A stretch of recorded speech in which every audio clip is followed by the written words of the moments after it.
म्हणून विरोधकांना आता काम राहिलं नसल्यामुळे, या देशामध्ये महापालिकेत त्यांची सत्ता येणार नसल्यामुळे, या महाराष्ट्राची सत्ता त्यांच्याकडे नसल्यामुळे, या केंद्राची सत्ता त्यांच्याकडे नसल्यामुळे, विरोधी पक्षाकडे दुसरं कुठलंच काम नसल्यामुळे उठून सुटून कुठल्या पद्धतीने आंदोलन करावं एवढंच काम विरोधी पक्षाच्या हाती राहिलं असल्यामुळे हे आज हे अशा पद्धतीचे आंदोलन होत आहेत. आता तुम्हाला माहिती आहे, सिंदूरची नरेंद्र मोदी साहेबांनी या ठिकाणी पाकिस्तानमध्ये हल्ला केला आणि त्या पाकमध्ये जाऊन ते हल्ला करून आपण एक फार मोठं त्या ठिकाणी पाकिस्तानला धडा शिकवला.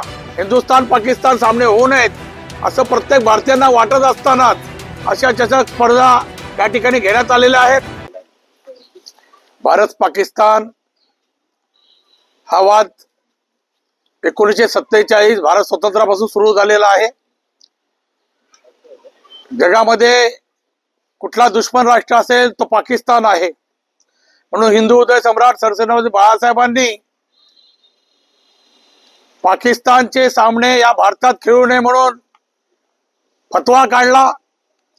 आपल्याला माहितीच असेल की वानखेडे स्टेडियमची जी खेळपट्टी जी आहे ती शिवसैनिकांनी फोडली आणि अशा प्रकारचं आंदोलन करून संपूर्ण देशामध्ये पाकिस्तानच्या टीमच्या खेळण्याचं बंदी घालण्यात आली.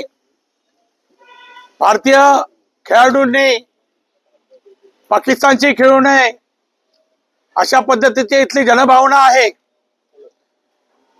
पण या ठिकाणी भारताची आणि पाकिस्तानची लढत जी आहे ही भारतात आणि पाकिस्तानात होत नसून आशिया चषक स्पर्धेमध्ये ही गाठ पडली. आशियाची मॅच आहे आणि त्यामुळे त्या मॅच तिकडे सुरू आहेत.